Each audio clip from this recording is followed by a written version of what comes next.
Hello and welcome to tonight's special edition of Cincinnati Soccer Talk. Hello, this is your host, Jaap Stam. No, it's not Jaap Stam. It's Brian Weigel joining you in here. Actually, I have a little hair. I'm pretty cute too, so not as manly. I don't know. He's rough and tumbling guy. Jaap Stam, newest head coach of FC Cincinnati. I'm joined by a great cast of characters this evening. Nikki Soup and Sausage producing the great show. Going to be manning the phones on tonight's live call-in show. Make sure to call in 513-399-KICK. The main man, Nick, will be taking all your calls tonight, screening you fake Nashville SC fans out of here. I am joined by the man, myth, the legend. I know I'm building up too much. Clay Winstead, how you doing, buddy? I'm doing great. I'm happy to be a part of this Weigel sandwich this evening for a Jaap Stam special. It's pretty fantastic. You are the, I don't know if I can go there. I did go there a couple weeks ago, but I do appreciate the reference, pal. Glad to have you back on the special show. We've been talking a lot lately. You're almost like a twin to me, Speaking of Are we the triplets? No, you'll never take US. Well, Boston really wishes. Yeah, fair enough. You'll get there one day, my friend. One day. I'm joined by the other twin, best looking guy I know, Brad Weigel. How you doing, buddy? Dude, Subes is throwing me off here. He's got these new screens working. If you're running live, you can see all three of us at the same time. I'm a little thrown off here, but if Clay's your twin, does he treat you as poorly as I do? I mean, because I see you guys going back and forth all the time. I mean, and geez Louise, I don't know. It's almost like he's your second wife and not the other twin. I don't know what to say to that. I do like to nag him. That is true. Keeping him honest, Clay. Absolutely. Way off the rails on tonight's Jaap Stam special here at Cincinnati Soccer Talk. As I said, call in tonight. We want to hear from you. We want to get your thoughts. The newest hire, the newest man in charge of FC Cincinnati, Jaap Stam. 513-399-KICK. 513-399-KICK on the King's Hammer hotline. We hope to speak to you all tonight. If you want to reach out to us, make sure to message us on Facebook, in your YouTube Messenger, on Twitter, at Cincy Soccer Talk. Also, if you have any thoughts on the show, feedback at CincinnatiSoccerTalk.com. So, guys, very happy to join with you on this special edition of the show. We're here to inform, connect, and entertain all of our listeners, fans, and watchers this evening. It's a little bit lighter subject. I'm very excited to get into it with you guys. So, without further ado, let's dive into Jaap Stam, the man, the myth, the legend, Jaap Stam, enforcer formerly of the Manchester United, Nicholas Suberling's favorite club, who, I think they're a little overrated, but that's fine too. All right. So originally reported by The Telegraph and confirmed by Pat Brennan of the Cincinnati Enquirer, there had been some rumors about a week ago, surfing, kind of coming around about one or two names linked with FC Cincinnati, but it is true. Jaap Stam is the newest head coach. In a press release from the club today, Gerard Nijkamp says, "We are very happy and pleased to have Jaap Stam become FC Cincinnati's new head coach. He has an extensive background in being part of some of the most successful clubs in the world as a player, and has also proven that he can guide teams through transitionary periods as a head coach." Very interesting. He would say that. "I strongly believe Jaap can lead us through our next phase to our new stadium and help us achieve our goals in the future, making players better and bringing his knowledge and experience inside the club. I have full confidence that he will be successful at FC Cincinnati and will be a great fit to carry out our established playing philosophy and guide the club to achieve future successes. In turn," Jaap says, "for myself to get the opportunity to work in America and to work in MLS for a club like FC Cincinnati, it's a dream. I've always liked the country, and I've always liked the mentality of the people in the States as well in what they're trying to achieve. To get the opportunity to work for FC Cincinnati in this project by building the club, hopefully even further than where they already are. You really don't have to go too much higher, because I think they've already done a great job." That's an overstatement. "But being a presence as a team, even more in MLS, getting results and working together with the fans and everybody already working within the club, for me, it's a big challenge to do well." So, guys, I'm going to start with you, Clay. What are your original takes on those comments, as well as having Jaap as the newest head man at FC Cincinnati? I think the thing that stood out to me most was when when Nykamp's statement when he said he has also proven he can guide teams through transitionary periods as a coach. And I think that says it all, kind of what they were looking for. I think Nykamp definitely sees this as a tumultuous phase in our franchise history, and he's looking for that guiding hand to kind of right the ship and get us back on track. It's in a way, it's almost like a relegation fight. I mean, there's not the consequence of going down a league, but if we look at his resume, and we'll break it down here, I'm sure, later tonight, the last time Nykamp needed someone to save his team mid-season, it was Pek Zwolle. He went to Jaap Stam, and he did very well back then. So hopefully he can recreate the magic. He definitely created some magic that year. He kept the Pek Zwolle up in the Eredivisie and let them fight another day in the top division in Holland. Brad, it's saying something when you can bring in a club like a legend like Jaap. What was your initial reaction? Of course, we'd heard him for a while. We heard a little bit more firm reports on it last week, but when it finally happened today, how did it make you feel that we're able to maybe even raise the prestige of the club on the international level by bringing in a guy like Jaap? Well, first of all, I think, as Clay said, Nykamp, he's still in the rebuilding process of this club. We've really had limited time with his team and his managers on the field. So, again, this is going to be another guy that he's familiar with. The style of play, they're both going to be familiar with each other on. So they're developing a team. And then, like you said, he lends a lot of credence in the soccer world just due to his history as a player, winning all those Premier League titles, winning Champions League. I think he was UEFA Defender of the Year at one point. 2 times, 1998-99 as well as 1999-2000. He went to the World Cup semifinals, the Euros 2000 semifinals. Yeah.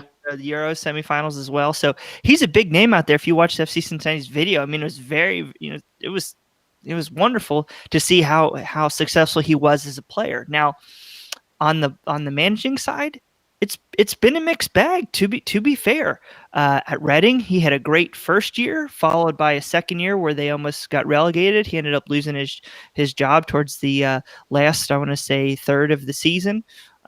He got signed back on to Pek Zwolle through some of his relationships, did well there, but immediately jumped to Feyenoord. And he started off decent, but then, a lot of changes happened within that club, and he ran into a lot of issues. I think he only won 3 of 11 matches there and, resigned. So it's been a mixed bag for him.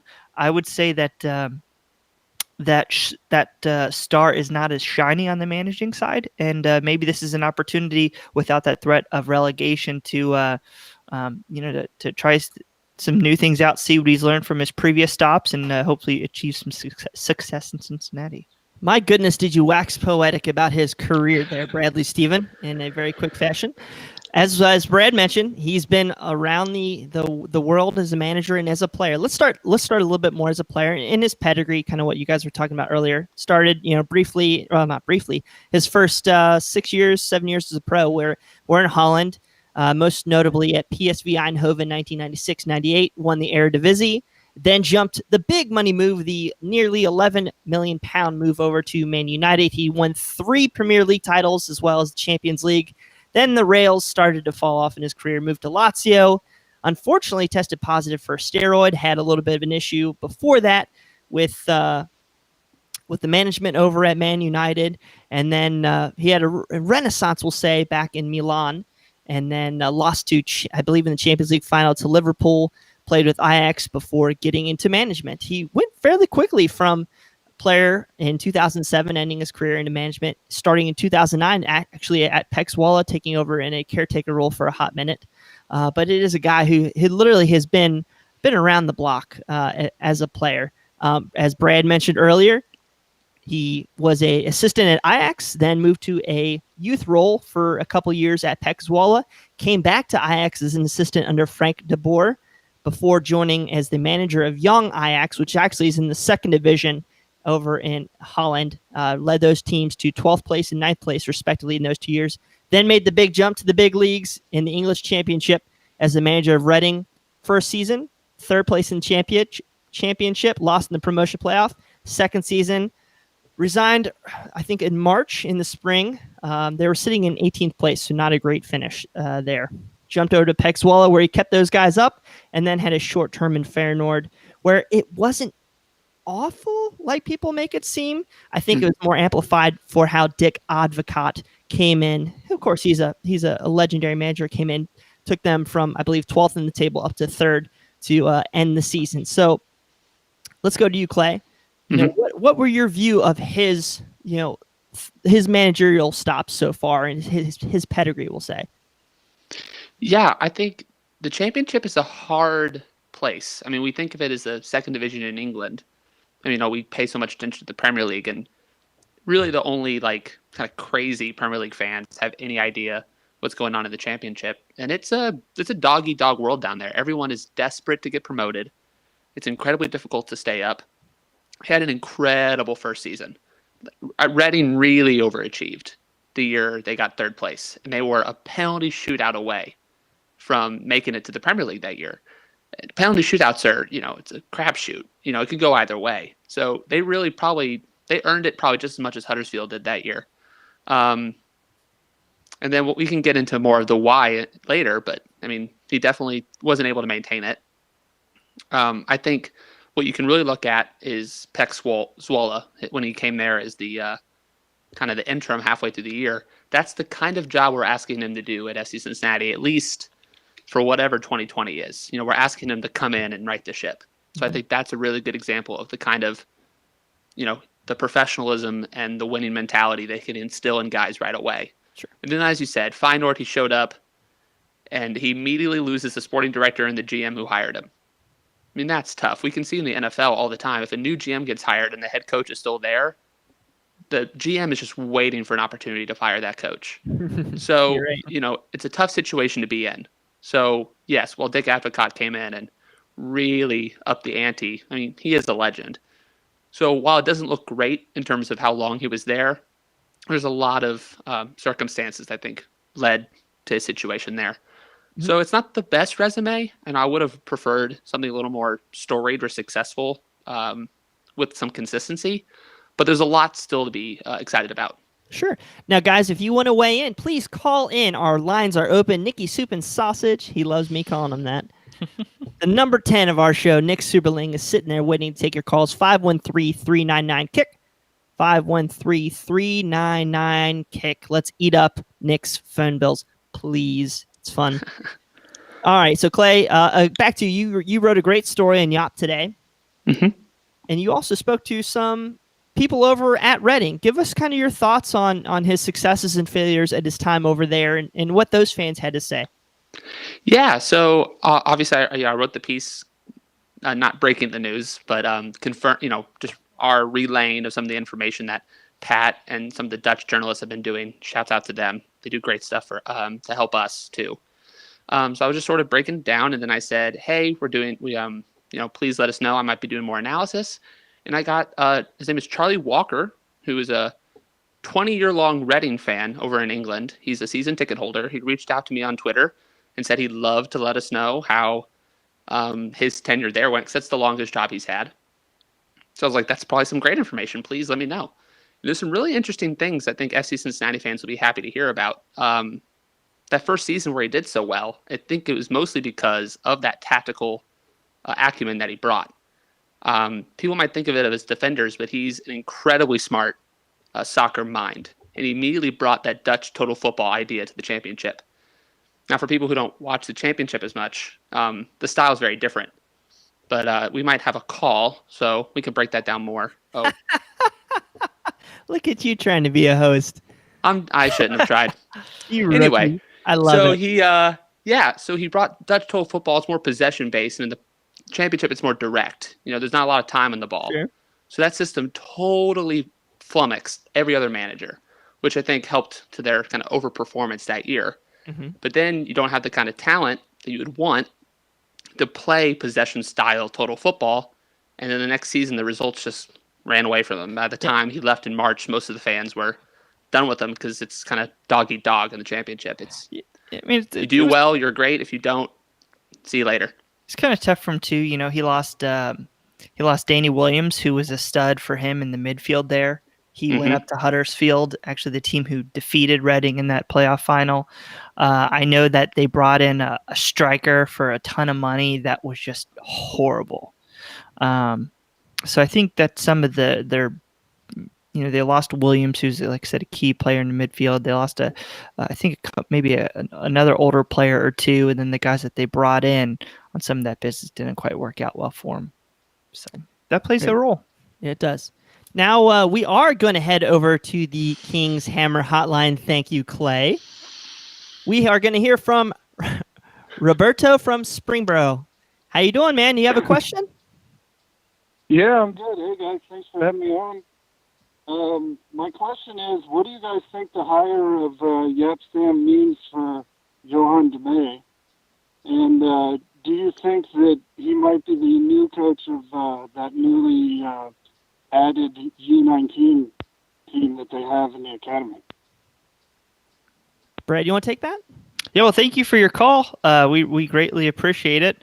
It's a great question. Johan's been, I think he's been somebody that's valued by the club, both through his times as interim head coach. I think they view him as a young, bright, up-and-coming coach with a nice future ahead of him. And I think that Stam's going to be bringing at least one coach with him from his time over in the Netherlands. His name escapes me right now, but maybe you guys can figure that out for me. It'll be Said Bakati? Yeah. Bakati? Yep. So he was, but I think he's at least going to be around for this year. I think him and Jack Stern, they both have longer contracts. I think they'll probably be around. I don't know what's going to happen with Ivar, but I think, it could be a move for him to maybe go, I would say, more to like a USL job than say that U19 role. I think Larry Sunderland, his crew have a lot of that covered. I think that might be a step back for DeMay to go to the U19 side. Maybe he gets a USL League One or Championship job if FC Cincinnati does get a team there. But if he moves in a year, that's not a shocker to me either. This job, people don't stay more than 2 or 3 years in a lot of cases in the same place. So we've been his first job as coaching professionals.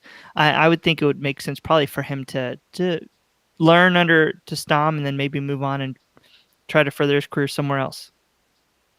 Well, the nice thing about having so many head coaches at the same spot is you get a lot of perspective. So that is a good thing for DeMay. Bad thing for us, good thing for him.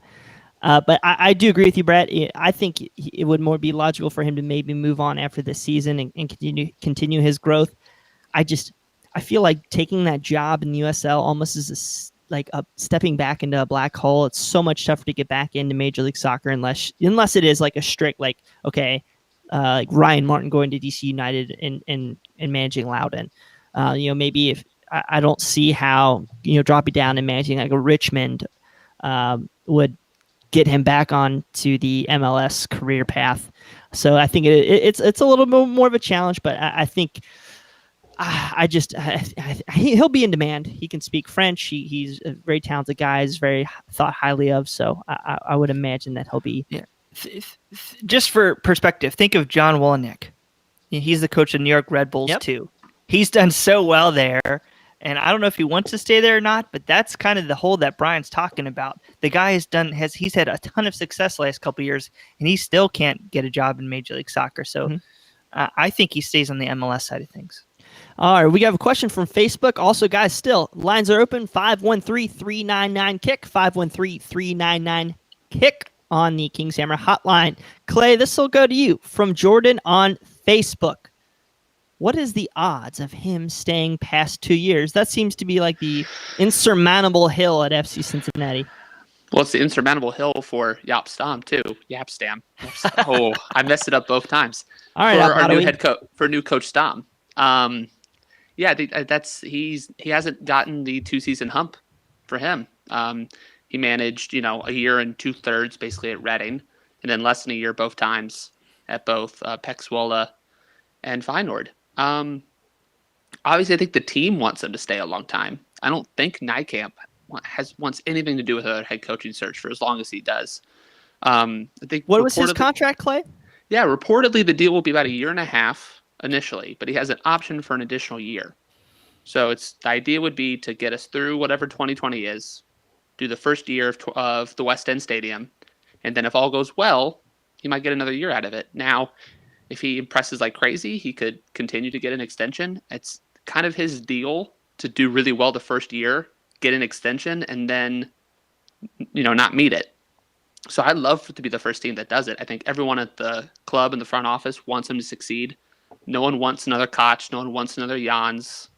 So we definitely want to see him there a long time. And if the result, if I had to put it into a number, maybe 50-50, I could really see it going either way.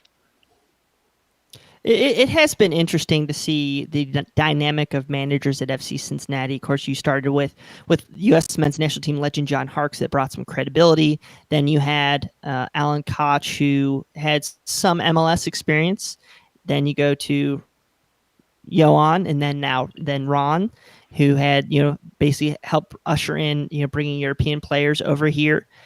And now we're here on Jaap, and I'm just interested to see what mentality, what players are going to gravitate towards him. Now, Brad, do you think this is a type of managerial hire that will lure players to come here to FC Cincinnati? They'll be like, I want to go play for him.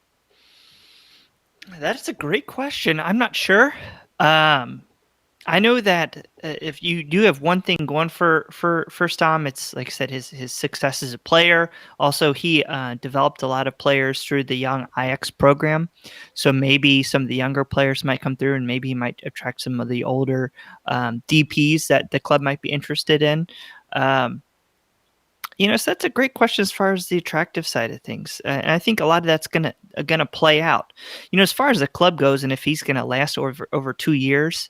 I would think that if he's here year 3, that means that FC Cincinnati has made the playoffs and he's doing well. But it also depends on how long does he want to be here.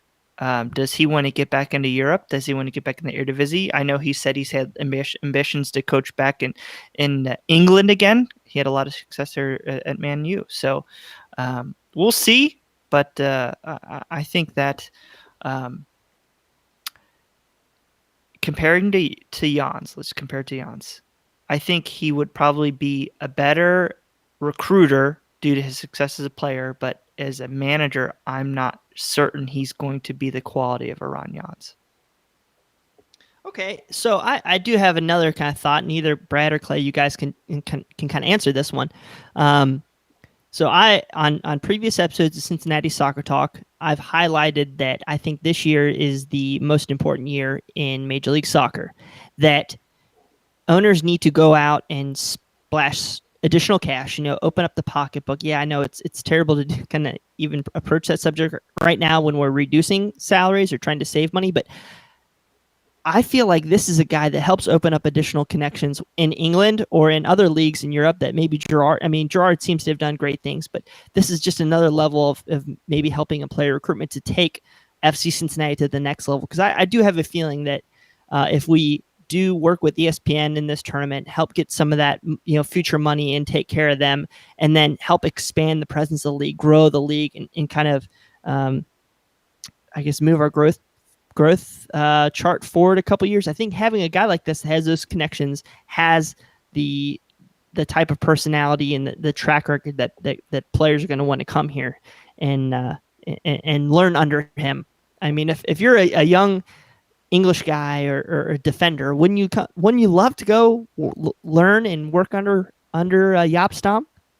Absolutely. And from what I could see from Charlie, who contacted me, I asked him how the players felt about him. And he said they were gutted when he was fired. I mean, obviously, you went only 1 in 18 games. It's probably expected that you might not, last much longer. But, that, again, it's a tough league. It's a win-now kind of league. If you're not winning now, you're gone. But the players loved working for him. He's an incredibly enthusiastic manager. He's incredibly high energy on the touchline. He's always going to be running up and down. He's very animated, like Jurgen Klopp, Pep Guardiola, Jose Mourinho. That's the kind of energy he brings to the sideline. And if you're a player, you want a coach who's that passionate, who's that excited. As a player, I mean, a lot of these guys I've written a couple times, said on the podcast, they watched him when he was, the most terrifying defender in England. Why wouldn't you want to play for that? And seeing how the players have reacted to him as a manager, you can tell that energy is still with him. Well, let's see what Joey Vandenberg was quoted as saying. Jaap Stam as a manager is extremely detailed. He lives and breathes football, which you may not associate with a player who was a defender. He is very strong in a tactical sense, from the defense to attack, in terms of thoughtful planning and extensive preparation. So, like you're echoing there.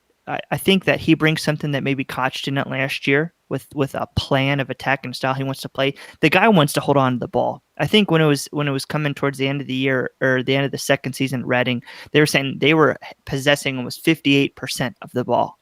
Mm-hmm. So the guy wants to hold the ball. And he wasn't necessarily the most flexible getting out of that. He doesn't like doing the long ball at all. So how does that translate to FC Cincinnati? That is my biggest worry. How did we get whooped the first 2 games of this year? Red Bulls Atlanta let us have the ball, turn it over, and then they came right down our throat. Is he going to stick with that same style of play that saw us lose a lot of matches last year under DeMay and then the first part of Jan's last year? So that's my big worry. We just gonna go revert straight back to that same 4-3-3. Now we've got Lacadia, we've got Kubo, we've got Ragaton. We haven't even seen Semdi Young yet, but that's my worry. I honestly don't think he's gonna change. From what we've seen in his managerial career, he has been very rigid and does not budge from that total football possession-based 4-3-3. The question is, can he help coach up our defense to be a little more resistant to the counter? I think we need to expect that kind of possession football still, and just hope and pray maybe that Van der Werf and Waston and Pedersen and all these guys really step up their game under Stam. I mean, I don't know about you guys, but under Ron Jans, with his history and success, I gave him the benefit of the doubt. And maybe this goes more towards Nijkamp now, but how much leash do you think Stam's going to get? Because personally, I think he's been able to watch a lot of tape on this team, what they've been able to do. Am I going to be willing to go through another 10-match stretch like Jans did at the beginning of his time, where they just, one win? Well, let's kind of go to that. So let's say his first 6 games are a part of this Orlando tournament. 5 games, however they say, plus the exhibition, plus the tournament. There's a lot of bad teams that have won preseason tournaments, and we're one of them.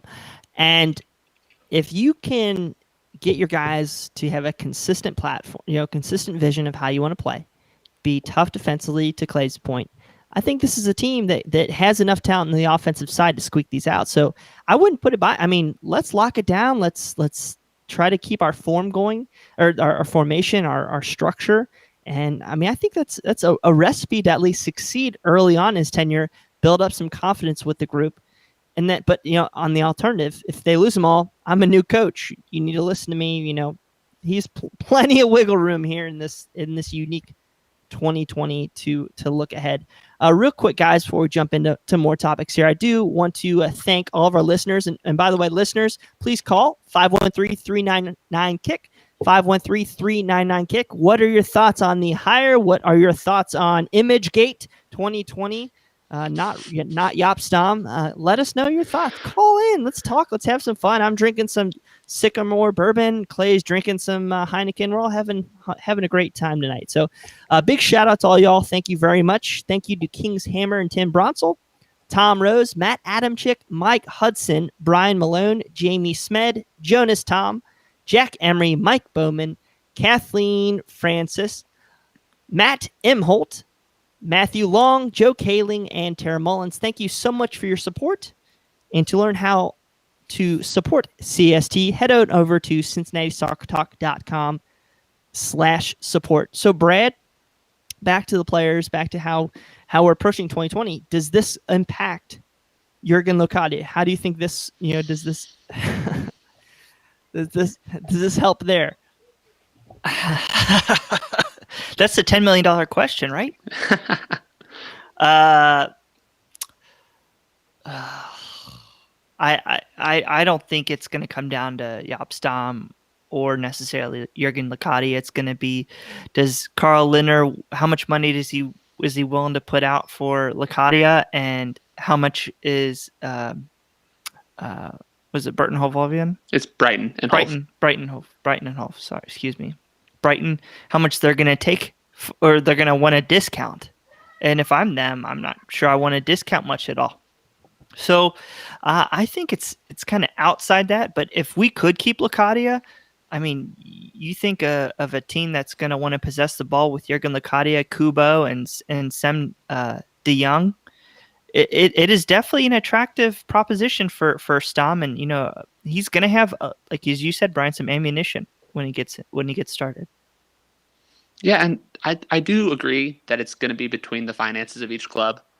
FC Cincinnati kind of wants to see when the season will start, how much money they can afford to spend, and then Brighton's in the same place. But I do think getting a manager like Stam, who Locadia probably looks up to. I don't want to speak for him, but as a fellow Dutch national, I'm sure it's a very exciting prospect to work with someone with the kind of legacy and legacy of Stam. So I think that's just more incentive for him to stay. And I think if Locadia wants to stay, I think that helps us in our negotiations. I don't know if this was touched on when my daughter barged into this beautiful office of mine again, 2 shows in a row. I got to invest in locks down here.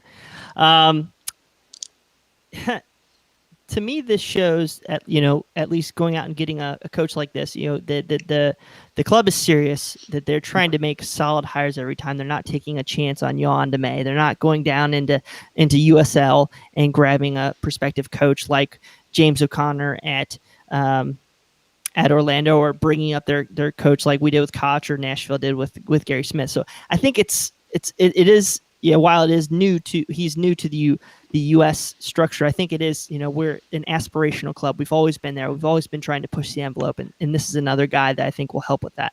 On Twitter, Lane Pence. Hi, guys. Hi, Lane. How do you think Stam will do transitioning to MLS based on his experience? I think it could be great or it could be horrible. I mean, we've seen examples of both, I think. Tata Martino comes into Atlanta, within a season, he's already got them crushing it in the playoffs. And by year 2, they've won the MLS Cup. Patrick Vieira, who's someone who never coached MLS, was mostly a player, didn't have a lot of managerial experience, had an incredible career at New York City FC before he moved on to league. I can't remember if it was Monaco? Nice? Monaco? Or Nice, No. you're right. Nice. You're right, yes. But at the Henry same with time, Monaco. you've seen, people who've not had any experience in the United States or, a vast experience as a manager, and just kind of fall flat on their faces. I mean, Brad Friedel at New England Revolution comes to mind immediately. So it could be I know it's kind of a non-answer, but I don't think this particular thing will determine whether or not he works here. Yeah, it's a great question, Lane. I think that he's shown, first of all, as a manager, wherever he's gone, he's had success early. So that helps with Reading. Shock took him to 3rd place in the championship. Pegs Wall, again, kept him up. Started off with what I think he had, 19 points in his first 9 matches at Feyenoord. So I think, he's got the track record of starting off well. But I think his best asset's going to be Gerard Nijkamp. Nijkamp has laid the foundation that he necessarily did not have at Reading. I think he had some transitions. Feyenoord, I know he had a whole shift as soon as he was brought in. The guys who brought him in left as soon as he got there. So I think that he's going to have the patience of Nijkamp. Nijkamp does have a plan in place. So I do think the pieces are there for him to be set up for success. It's just, is it going to be in 2020 or is it going to be 2021, 2022? Yeah, and that's a very interesting thought, Brett. You know, we've always been talking about like the plan, the schedule for FC Cincinnati, and how it might have been pushed back a year, brought forth a year, all these different changes with how the clubs come around. This is a ownership group with Meg Whitman and Carl Lindner that has splashed the cash. You know, maybe $10 million for Jurgen Locadia. You saw De Jong. Cruz on DP salaries. You're bringing in a lot of players, and then we're also going to be shedding a lot of salary next year. So he's going to be able to put into place his vision and work with Gerard to get those players to maybe make a run next year. So that is exciting. Guys, we will be here as long or as little as you want us to tonight. So 513-399-KICK, 513-399-KICK. Please give us your thoughts. Call in.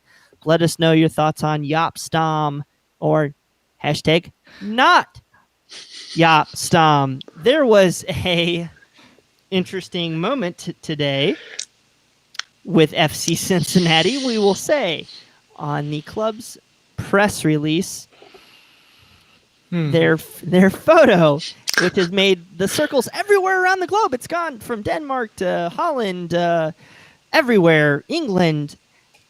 FC Cincinnati put the photo of Ajax, I don't know, somebody in the technical staff. It's the former women's coach of Ajax. The former women's coach of Ajax, Tinus van Twinenbroek.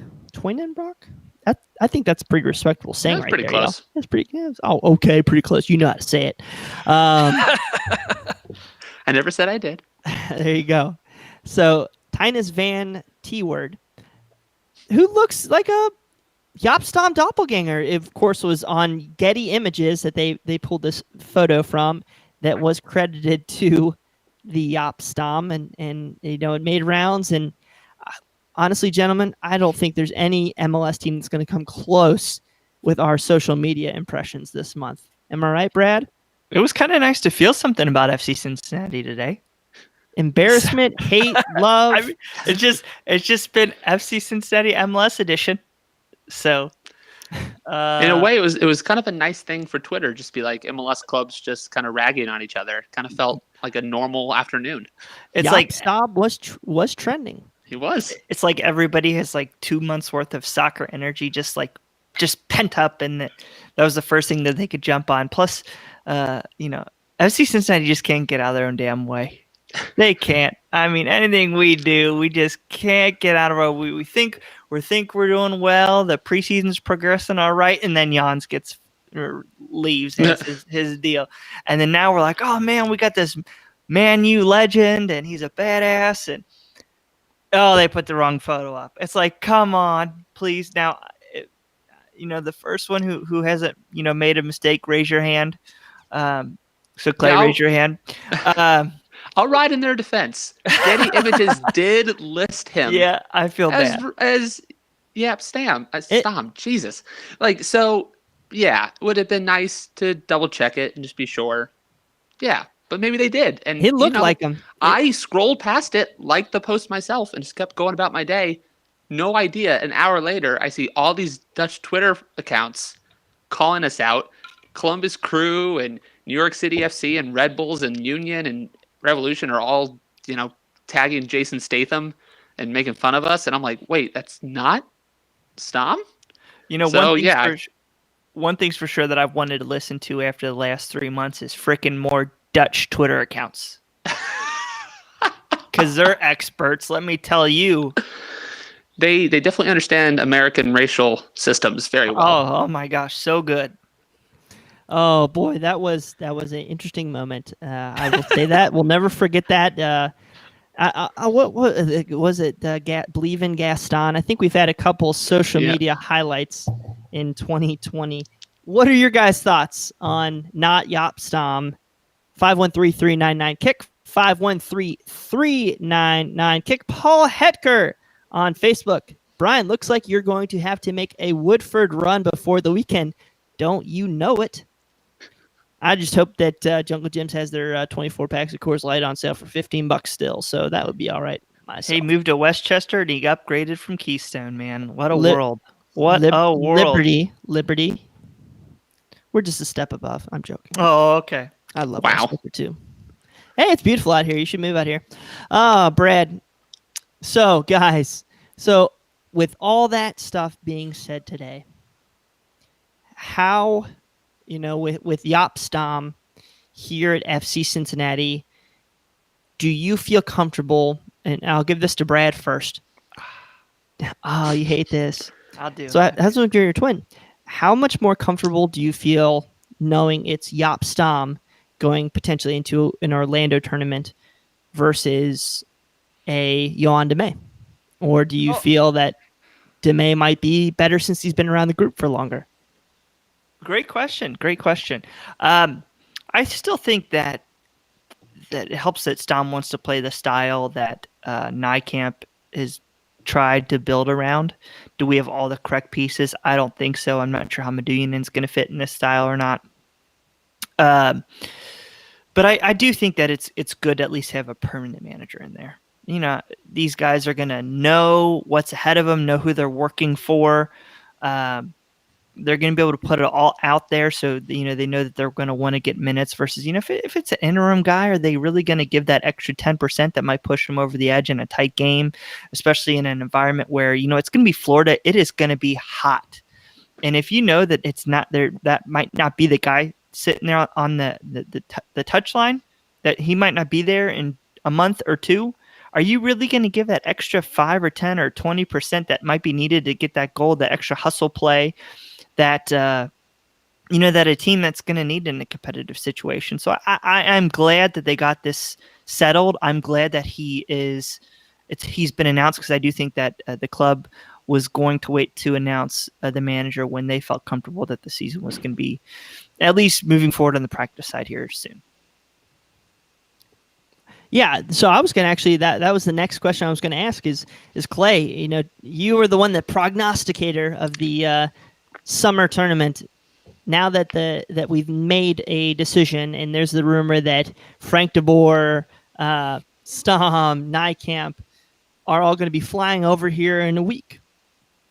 That kind of lines up with the time frame for the Orlando preseason and then the tournament, does it not? Yeah, let's hope. They probably know more than I do about the travel restrictions and when they might get loosened. But yeah, I would agree with Brad. I think I'm glad that we have a permanent guy in, but I can't say I'm not worried that they're going to all move down to Orlando, and then maybe he's still stuck waiting to get on that jet. Because you definitely don't want to get training started without your manager. And, I think Johan is going to do more than fantastic at leading the troop if he needed to. But when there's an actual head coach out there instead of just you're hanging out with your interim, it's going to be kind of an awkward, there'll be kind of a hole there. So I really do hope it lines up. Hopefully, yeah, I think it looks like it will, but it definitely would be an awkward situation if he's still stuck in the Netherlands and we're sweating out in Florida trying to make it happen. So I hope he's there for the first day of training. One thing that can't be understated too is that this is a contract year, I believe, for a lot of players like Hagelin, Stanko, a lot of guys that were signed a 2-year deal. Teton. Contract year for a lot of these guys, and now you've truncated that season. So it's going from 34 games to I don't see us playing more than 20, 25. Maybe I think right now we've lost 8 or 9 games. If I looked at just the schedule, if you kept that the same, we're already going to lose more weeks ahead. So I think that's going to be one thing. You got a new coach, a lot of players in a contract year. Could make for an interesting 2020 for FC Cincinnati. It's going to be an interesting evaluation period, and hopefully that FC Cincinnati has enough tools in the shed that they might make a run or make some memorable moments in 2020. Guys, if you haven't yet, please keep checking out Talking Tactics with Coach Brad Goff. Talking Tactics with Coach Goff on your favorite social media page. Recently, he discussed the proposed MLS summer tournament, as well as been highlighting items and topics that the teams might deal with in the dressing room. So go download the latest episodes of Talking Tactics with Coach Brad Goff. Great podcast. So guys, without the glasses, Coach Goff, he has pretty decent doppelganger vibe there. He just, I mean, sometimes, I guess, does he have a beard? Sometimes he does, sometimes he doesn't. We can have him grow it out if we need to. I'll tell you, I'm more interested to see if Coach Stam is going to be a guy who's, in the sleek black clothes on the sideline, or if he's wearing the lumberjack shirts like old Ron Jans there. He definitely is a pretty stylish guy. If you've seen photos of him march along the sidelines, he's got a good fit. How's he gonna do this though? I mean, he's always been a winter coach. Mm-hmm. Now he's gonna be the summer. That's one of the things that I'm interested in his transition to Major League Soccer too. Is how's he gonna deal with the heat? How's that gonna affect his style of play? Is he gonna be able to possess the ball all the time? There's a lot of questions that he's gonna have to learn and adapt to quickly if he wants to have a successful season, because we've only 2 matches in. I think you asked a lot of us, our fans, we'd be happy with 1 point through 2 matches. So I don't think we're really that far behind where we thought we'd be. Yeah, I could see a 9 guys behind the ball strategy employed, and just pray that Locadia can bail us out in some instances. So, it's definitely not a boring hire. As I mentioned earlier in the show, he's not been without his scandals. He had an interesting run-in Manchester under Sir Alex Ferguson.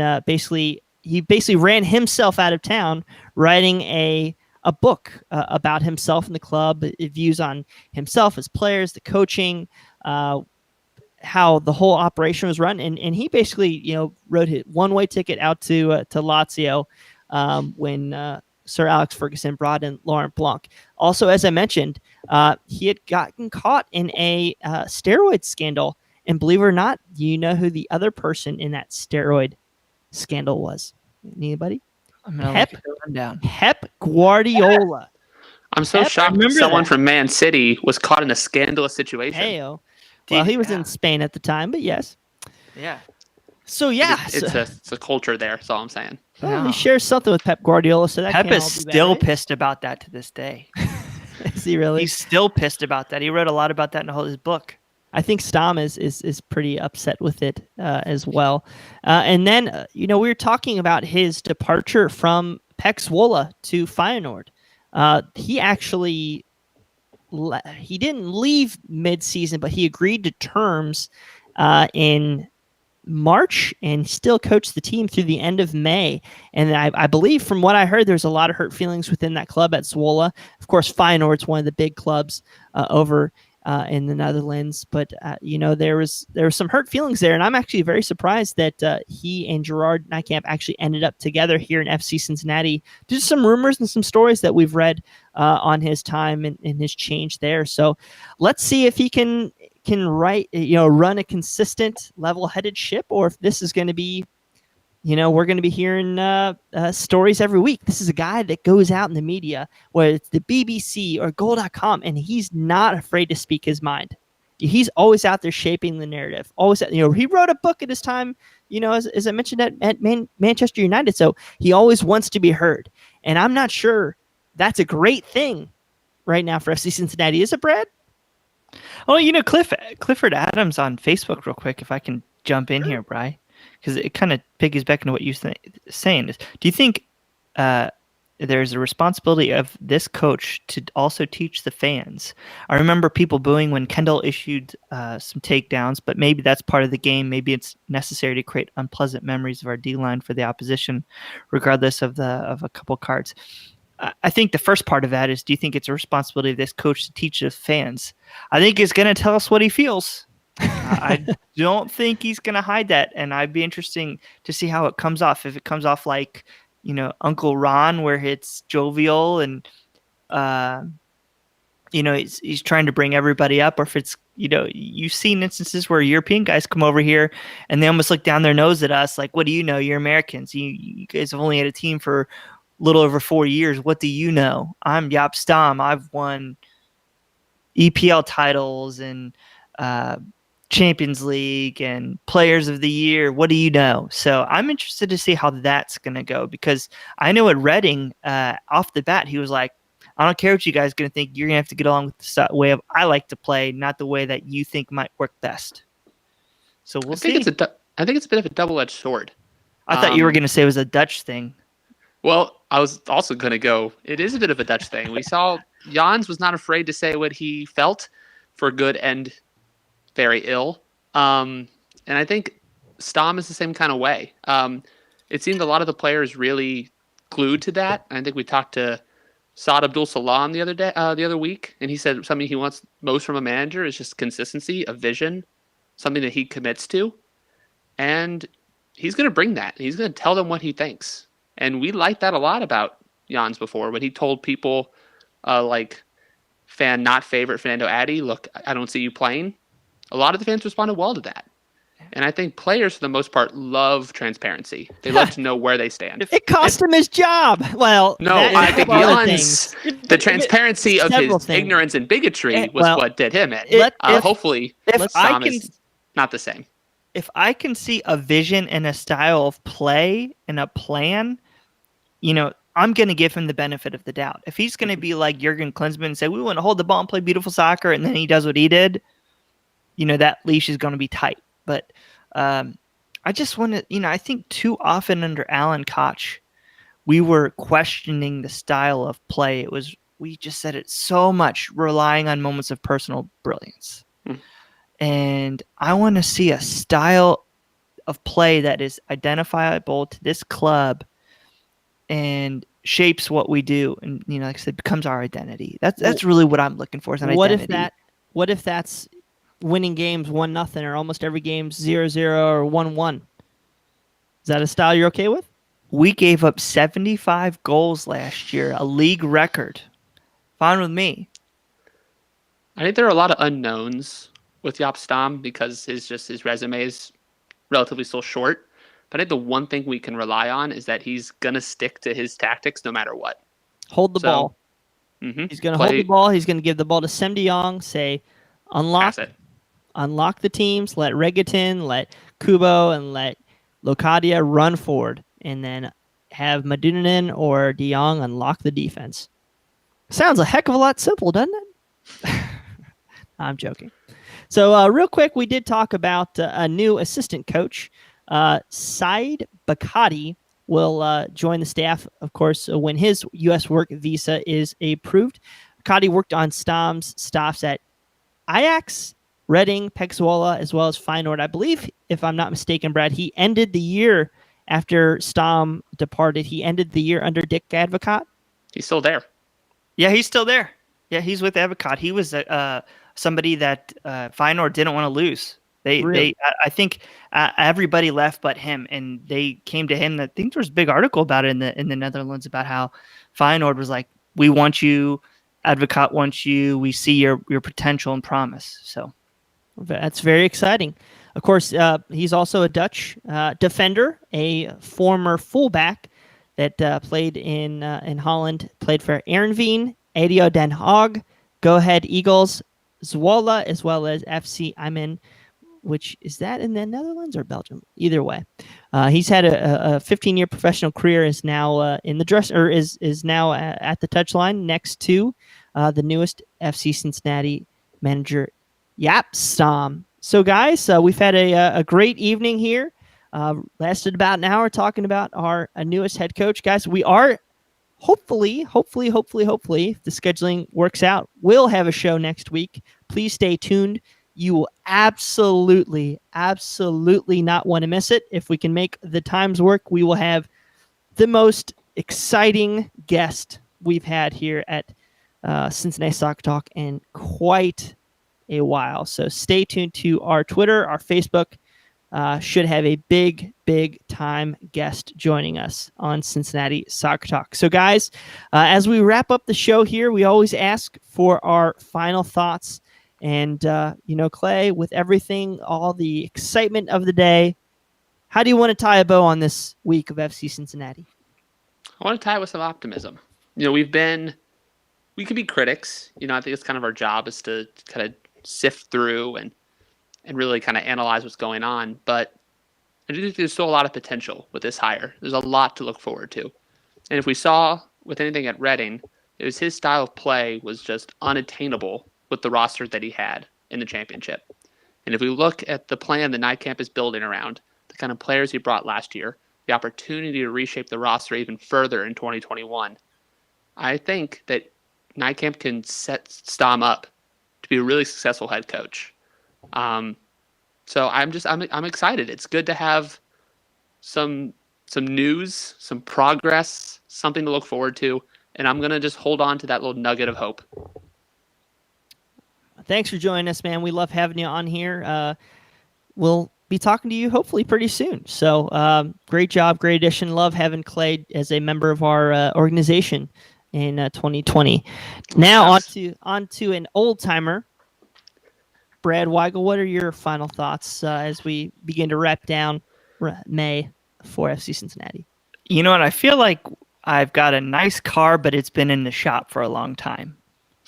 And finally, it's like I can start to see maybe they just got to touch up a little bit of the paint, change out the oil, put in a new filter. It's like we're about ready to go, I think. And so I'm just glad that things are starting to move forward again. We can start to plan. We can start to see the vision. Sounds like that Nijkamp's going to be returning back to the States along with our head coach. So progress. Construction cams are going to be up here soon. We'll be able to see the stadium arise again. Progress, finally. What is a Dutch automobile manufacturer? Is there a Dutch car? Volvo? Are you a Volvo, Brad? Something like that? Is that what you drive? Yeah, Saab? Nissan, man. Saab? A Nissan. Is Saab? Is Saab? Holland? Dutch Auto. I almost want to Wikipedia this because we need to class Spiker Nedcar. What the hell? We'll figure it Saab out. Is Swedish. That went on a tangent. I love it. Van Gink.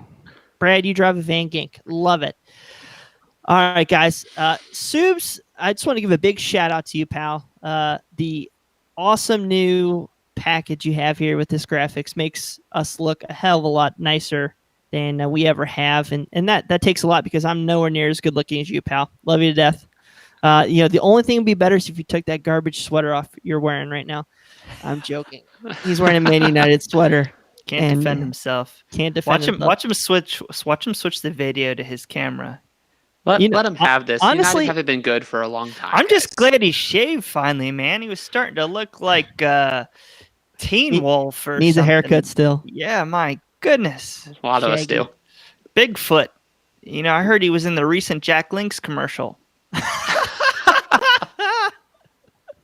That's pretty good, Bradley. That's pretty good. He makes us look great, and we're trying a lot of new things at Cincinnati Soccer Talk, trying to get the live shows back.